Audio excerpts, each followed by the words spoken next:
Hello, everybody. It's me, your friendly neighborhood capitalist, hitting you all with my best games of 2013 list. Yeah, I was kind of putting off doing this, but hey, what better day than Christmas? Merry Christmas, by the way. Hope you're all having a great time.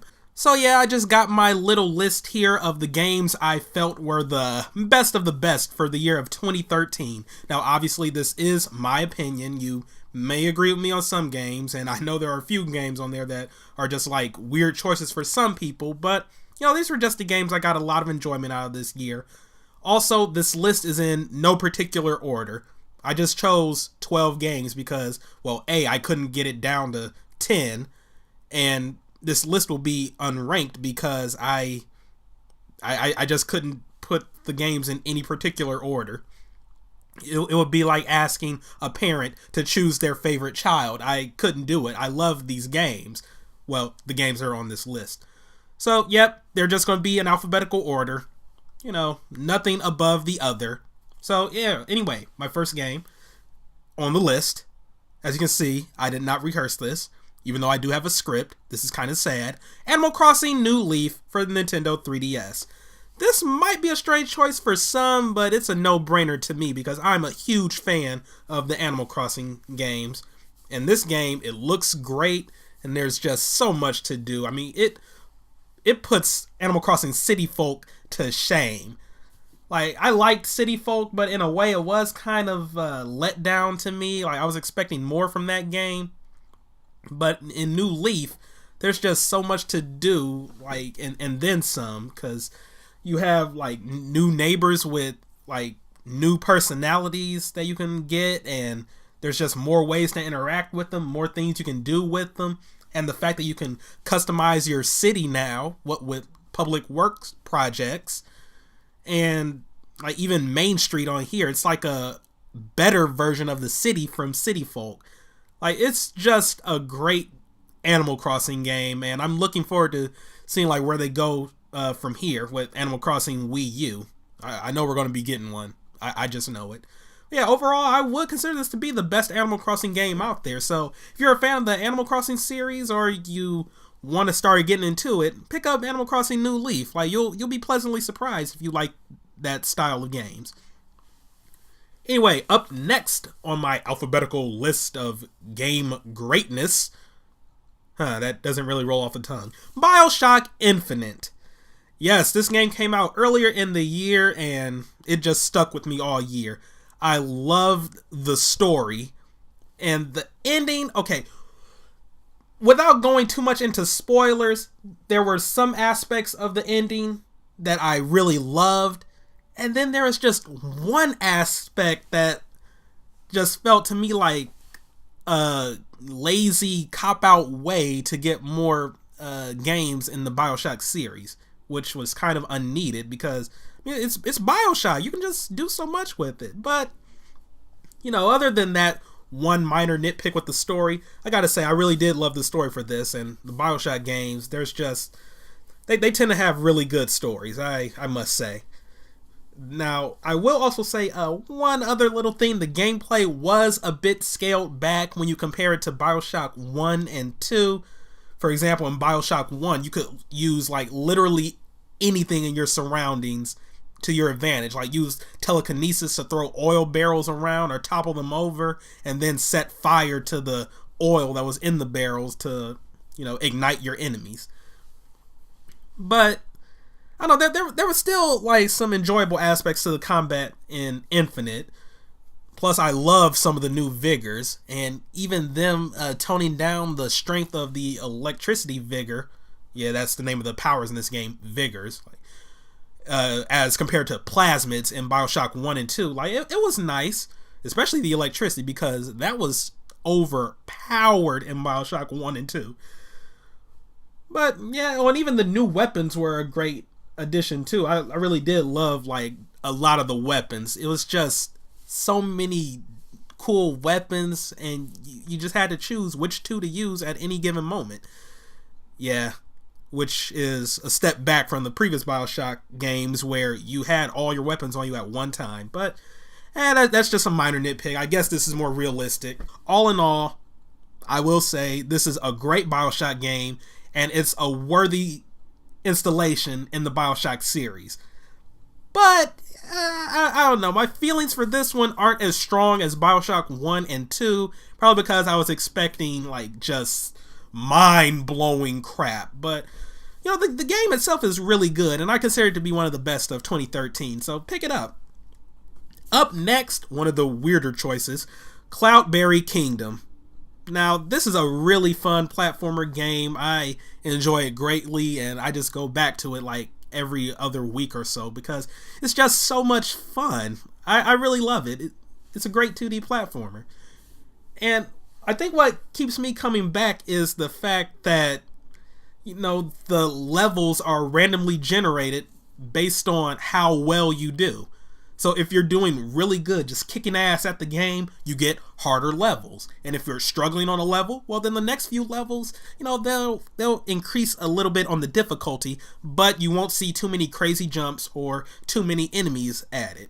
So that's why, like, everybody's play experience with Cloudberry Kingdom is going to be different, and like I just love that kind of adaptive difficulty. I mean, it's like a roguelike platformer.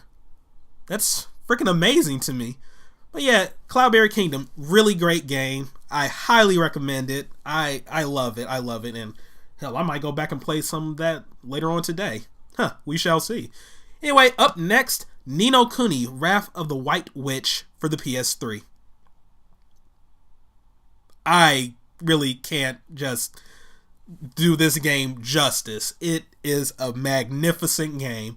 I mean, you have Level 5 that makes good games, and Studio Ghibli, or Ghibli, I never did know how to pronounce that. We have them who makes great movies, and you put them together and you get this wonderful game. I mean, it looks great. The gameplay is really good. I mean, I'm not gonna lie, I'm actually not too big on real-time battles and RPGs, but I didn't really mind it in Ni no Kuni. I don't know, I'm just born and raised on turn-based, but I really got into it with this game. Like, the gameplay was really good. The story, okay, it has a somewhat average RPG story, but it really does get you in the feels. It really does.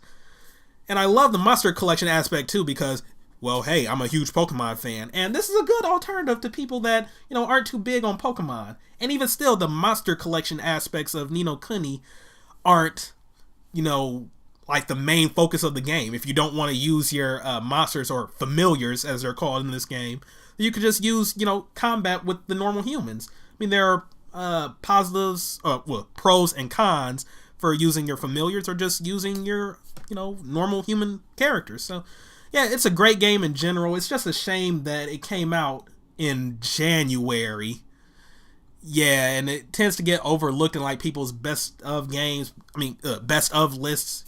Well, you know, games that came out early in the year in general. But Ni no Kuni, I got this when it came out in January.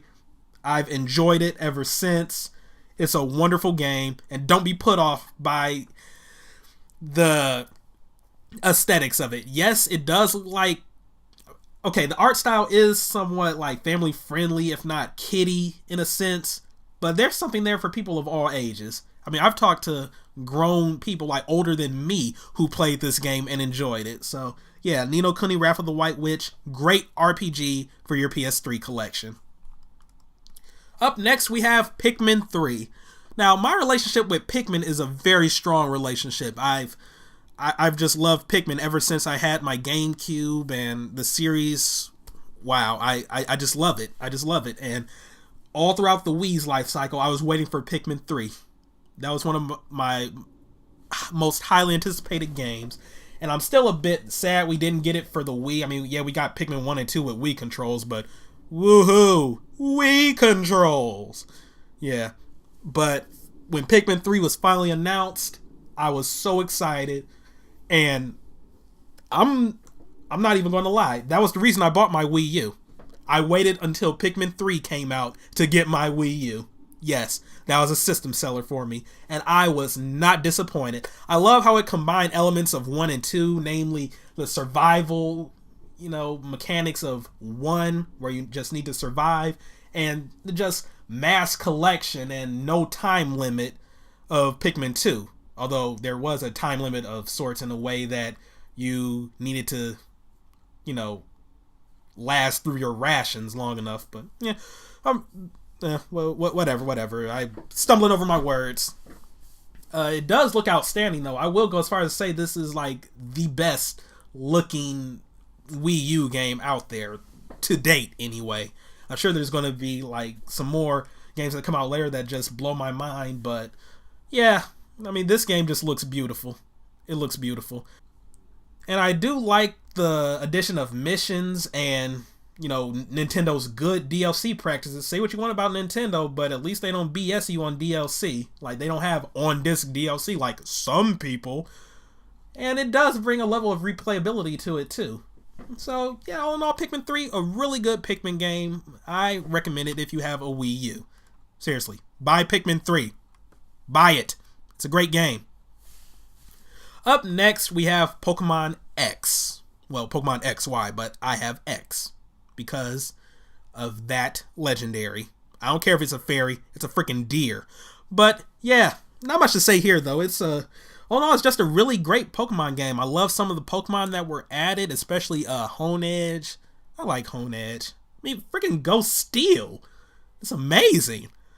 And I mean, there's stuff out there for Pokemon fans of any generation, because you have those Gen 1 elitists who feel that, you know, the original 150 were the best. Well, if you're like that and you don't like playing new Pokemon, well, hey, this game can be for you. You can get a freaking Gen 1 starter, like, really early into the game, and there's Pokemon from each generation on each route. So if you want to have a primarily Gen 1 team, you can. And you can even get a kick-ass Gen 1 team, too. They don't really, like, skimp on some of the good Pokemon from each generation. And that's nice. That's nice. And the online for this Pokemon game is outstanding. Other Nintendo games could take a lesson from this. Like, yeah, you know, there's still friend codes there, you know, just for quick access to your friends and, you know, the friend safari and all that jazz. But still, like, there's Wonder Trade where you can just, you know, trade randomly with people around the world. GTS is a lot better for this game. And, like, you can just pick up and battle with anyone at any given moment. Like, just, like, there's 3 levels. There's friends, acquaintances, and I think strangers? I can't really remember, but yeah, like, acquaintances are people you just either street passed with or did a Wonder Trade with, and strangers are just random people that are online the same time as you. You can just choose a random person to battle one day, and there you go. So yeah, really great online. And even the story gets pretty good in this game too, though I will say that it's just not as good as Pokemon Black and White story, or even Black 2 and White 2. Those have some great stories. But yeah, this is a great Pokemon game, and I like where the series is going. I like where it's going, so I'm looking forward to seeing what else they have to offer with Pokemon going forward. Up next, Rayman Legends. Nothing much to say here either. I mean, it's just a great 2D platformer. Like, if you're watching my Rayman Origins LP, you already know I'm going total fanboy over this little series.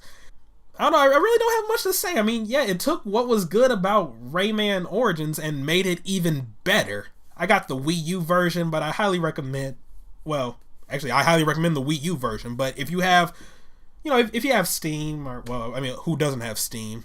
Okay, but yeah, you know, I recommend like picking it up for Steam or the PS3, 360, even though the true version is the Wii U version. The only reason it got held back when it did was because of Microsoft's parity clause. Screw you, Microsoft. That's probably why the hype for the game sort of died down a little too, because it had to get delayed like that.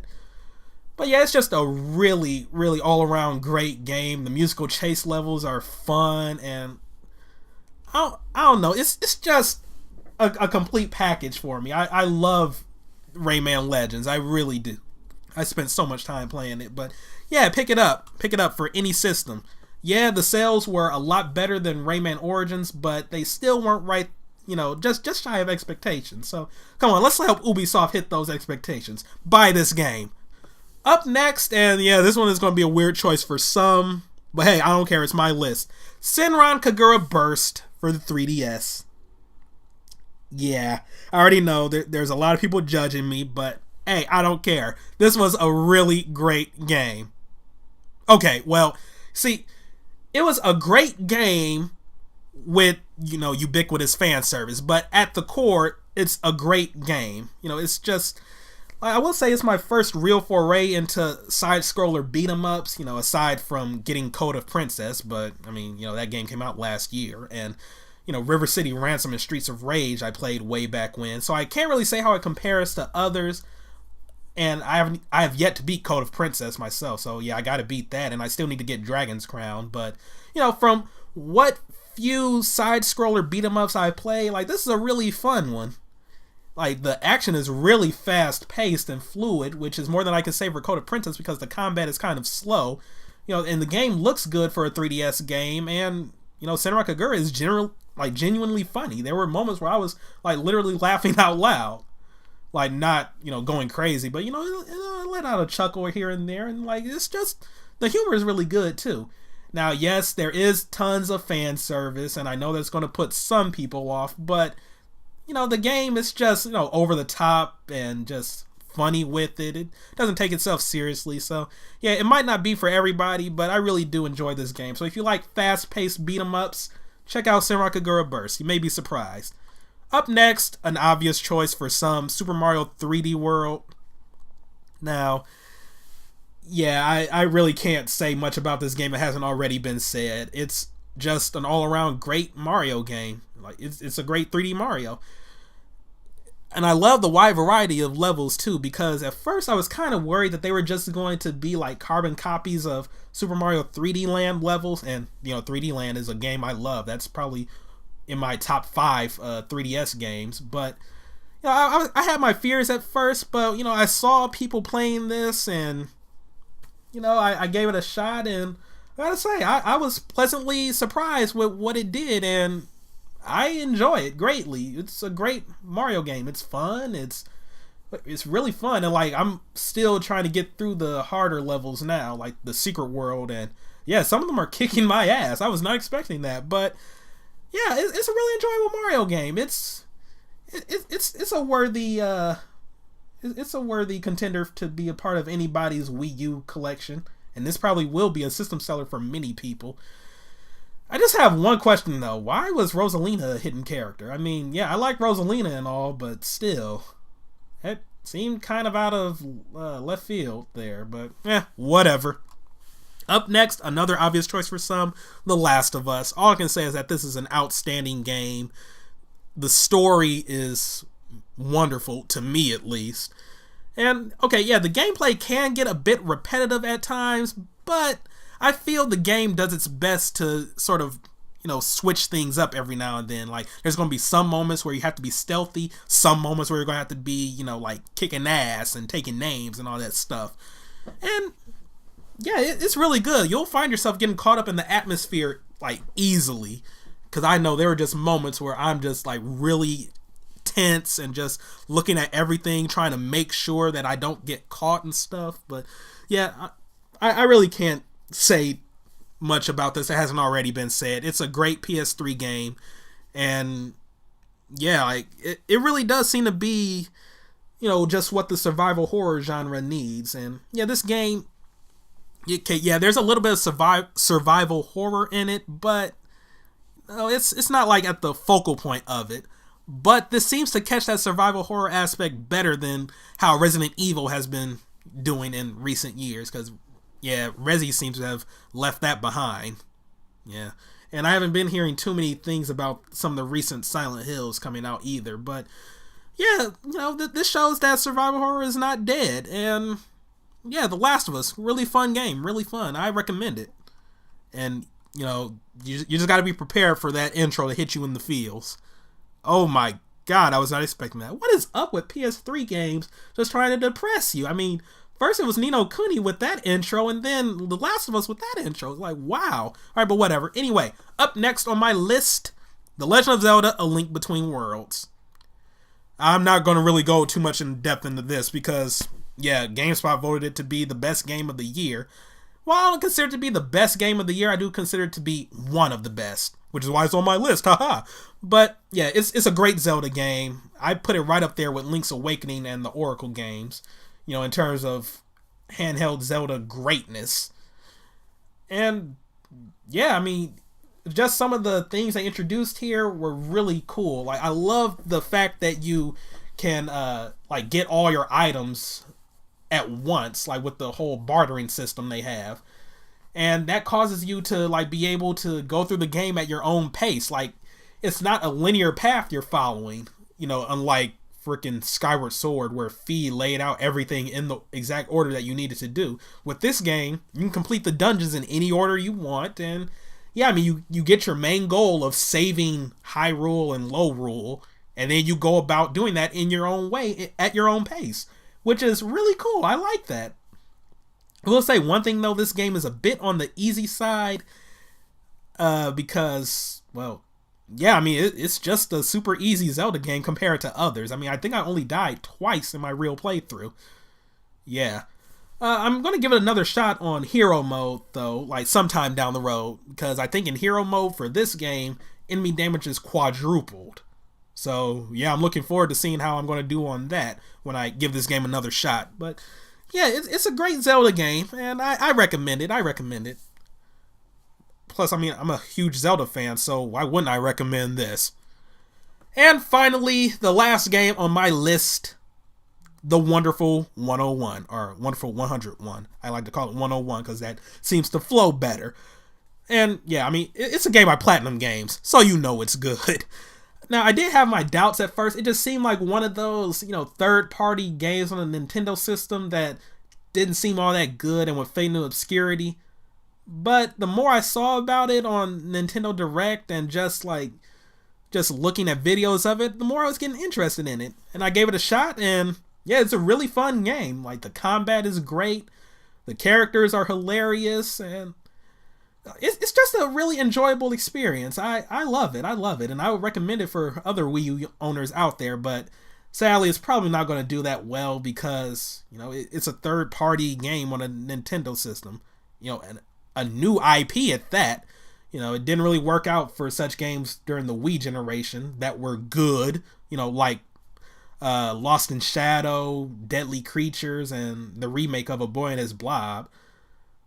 But I don't know, I think it's just going to be one of those gems that the people that did play it love it, and they'll recommend it, and it's going to have a cult following. I would love to see a sequel to it, but I don't know. But yeah, try out the Wonderful 101. It's a really fun game. I recommend it. So, yep, that there is my list. Just to go over the choices again, we have Animal Crossing New Leaf, Bioshock Infinite, Cloudberry Kingdom, Ni no Kuni, Wrath of the White Witch, Pikmin 3, Pokemon X, or Y, Rayman Legends, Senran Kagura Burst, haha, Super Mario 3D World, The Last of Us, Legend of Zelda: A Link Between Worlds, and The Wonderful 101. So yeah, with that, I might as well go over my honorable mentions. These were games I felt, were really good, but, they just weren't quite Game of the Year material. Like, they were just missing a little something. First, we have Ratchet & Clank Into the Nexus. Now, if you're a Ratchet & Clank fan, I highly suggest getting this game because it's like what the series needs after going through Heroes on the Move and Full Frontal Assault and All for One, even though All for One, it had its moments, but yeah, it wasn't really looking too good for Ratchet & Clank, but it seems like things are getting back on the right track, so I'm looking forward to seeing what they're going to do for the PS4, because I love the Ratchet & Clank series, but yeah, this game, yeah, it was good. It was just good. Let me just put it at that. It's good, and if you got some spare money, pick it up. It's a nice Ratchet & Clank game. Then we go into Project Cross Zone. Now, where I said that Senran Kagura was, a great game with ubiquitous fan service, Project Cross Zone is ubiquitous fan service with a meh game. Like, if you're a fan of strategic RPGs, this game might disappoint you because it's the most basic of basic SRPGs. Hell, Fire Emblem Shadow Dragon had more depth than that, which is sad. But Yeah, like where the game is lacking somewhat in the gameplay department, because yeah, it's not that hard of a game. Like you will breeze through a chapter easily in that game. But where it's lacking in that, it makes up for it in the fan service. And I'm not talking about TNA like Senran Kagura. Well, Namco worked on this game, so yeah, you will be seeing some TNA. But you also get to see like all your favorite characters interacting with each other, like Frank West and Arthur from Ghouls and Ghosts, or Ghouls and Goblins, or whatever the hell game it is. They were hilarious. And hell, you even got to see the infamous scene from Mega Man X4 reenacted. However, we still don't know just what Zero was fighting for. Maybe we'll know one day. But yeah, if you're a fan of a lot of the series represented in the game, I would suggest picking up Project Cross Zone. Otherwise, I wouldn't really feel right suggesting it to some people. I mean, at the end of the day, I loved it, but that's because I'm a big fan of Mega Man and Street Fighter and, just a whole bunch of other characters in the game. So, yeah. And finally, Theater Rhythm Final Fantasy. Yeah, once again, this is like a niche title that would only appeal to people that are fans of rhythm games and Final Fantasy. And hey, I'm a fan of both, so this game was perfect for me. And hell, it's expressed in my 3DS play log. This is like my second most played game on my 3DS. I think I have 50 hours on it. But yeah, if you're a fan of Final Fantasy, whether it's Final Fantasy 1 or 7, 9, or hell, even 13, although I'm shocked there are Final Fantasy 13 fans out there, you will love Theater Rhythm because it just causes you to relive those moments and the nostalgia. And hell, once I was playing through this, I was like, oh my god, I just want to play through Final Fantasy 7 and 9 again and just experience these just all over again. It's a really great game if you're a fan of Final Fantasy, but if you're not a fan of Final Fantasy, then this game probably won't be for you. But yep, anyway, that's my list, and this video has gone on long enough. So, hope you all enjoyed it, and yeah, like let me know what you think down in the comments. Like, what were your favorite games of the year, that I didn't put on this list? Or do you agree with me? Do you disagree with me? Who knows? We'll see. But yep, that's all from me. Have a very Merry Christmas once again. Thank you all for watching, and see you next time for what will more than likely be an LP part. Yeah, I just took a break this week, but alright. But whatever. Thank you all for watching again. Goodbye.